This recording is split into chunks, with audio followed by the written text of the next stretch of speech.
Malam harinya, Woo-jin membuat pesta kecil untuk menyambut temannya. Saat Sim-deok diminta untuk bernyanyi, dia malah pergi ke kamarnya dan mengemasi semua barangnya.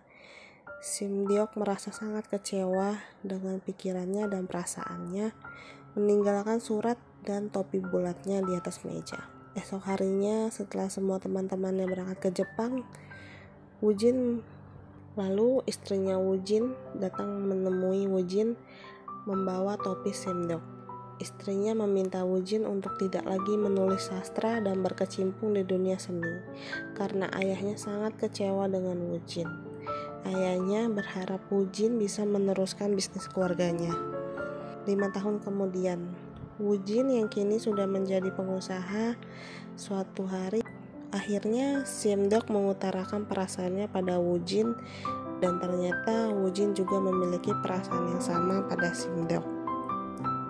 Pada scene berikutnya, Sim-deok dan Woo-jin pergi berjalan-jalan. Woo-jin menceritakan tentang dirinya yang kini menjadi penerus bisnis keluarga. Suatu hari, orang tua Sim-deok meminta Sim-deok untuk menikah dengan seorang pria kaya. Karena pria kaya itu berjanji akan melanjutkan pendidikan adiknya Sim-deok. Sim-deok yang merasa sedih pergi menemui Woo-jin dan menceritakan kalau dirinya akan dinikahi dengan pria kaya.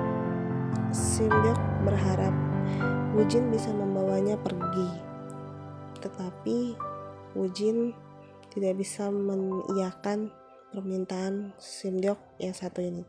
Di rumah, Woo-jin yang bingung dan kesal karena Sim-deok akan menikah, akhirnya dia memilih untuk mabuk sambil menulis beberapa puisi.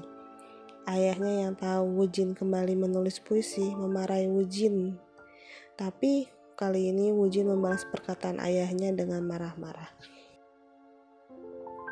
Sim-deok yang baru pulang menemui calon suaminya bertemu dengan Woo-jin di tengah jalan. Woo-jin mengajak Sim-deok untuk pergi ke Tokyo. Dengan senang, Sim-deok mengiyakan permintaan Woo-jin. Lalu, Woo-jin pulang ke rumahnya. Sesampainya di rumahnya, ayah Woo-jin akhirnya tahu bahwa Woo-jin sudah berselingkuh dengan Sim-deok. Melihat ayahnya yang begitu marah, Woo-jin langsung pergi meninggalkan rumah itu dan bersiap ke Tokyo. Lalu Sim-deok bertemu dengan bos musik yang menawarkan Sim-deok untuk rekaman di labelnya.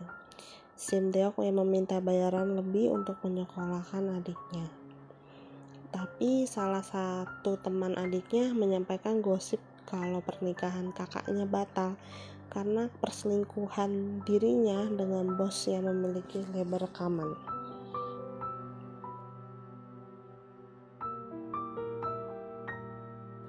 Esok harinya, para tentara Jepang datang ke rumah Sim-deok dan membawa Sim-deok pergi ke kerajaan Jepang.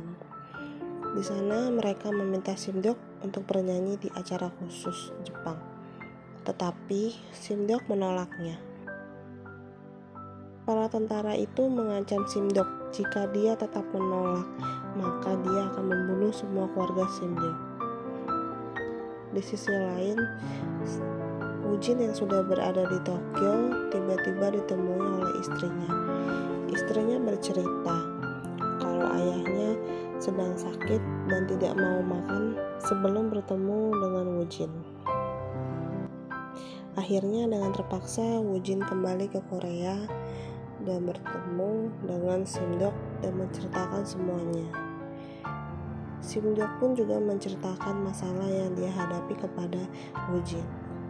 Sim-deok dan Woo-jin sekarang sama-sama mengalami masalah yang sulit. Mereka sama-sama tidak bisa pergi ke Tokyo. Lalu Woo-jin menceritakan pada Sim-deok tentang puisi yang dulu pernah dia baca. Dia bercerita kalau sang penulis bunuh diri bersama kekasihnya. Lalu Sim-deok bilang dia sudah tahu alasan kenapa penulis itu bunuh diri. Akhirnya Woo-jin dan Sim-deok nekat pergi ke Osaka. Woo-jin meminta sahabatnya untuk datang ke Osaka 5 hari setelah membaca surat dari Woo-jin. Di Osaka, Woo-jin dan Sim-deok bersenang-senang bersama. Tak terasa 5 hari berlalu. Sahabatnya sudah tiba di tempat yang ditentukan Woo-jin. Tapi sahabatnya hanya menemukan buku-buku tulisan karya Woo. Sim-deok dan Woo-jin terlihat pergi menaiki kapal pesiar. Di kapal tersebut, tepat jam 4 pagi, Sim-deok memutar lagu dengan keras. Dia bilang pada Woo-jin, pagi segera datang. Lalu Woo-jin menyelesaikan tulisannya di sebuah kertas dan meninggalkan jam tangannya beserta uang. Lalu Sim-deok dan Woo-jin pergi keluar dari kamar tersebut. Mereka berdansa di ujung kapal. Di sana mereka mengenang kejadian-kejadian indah yang dulu mereka lalui. Selesai Woo-jin dan Sim-deok berdansa, Woo-jin mengajak Sim-deok untuk mendekat ke pinggir kapal. Di sana, mereka akhirnya memutuskan untuk bunuh diri dengan melompat ke laut bersama-sama. Dan cerita pun selesai. Jika kalian suka dengan film ini, jangan lupa tekan tombol like dan jangan lupa juga untuk subscribe channel ini ya.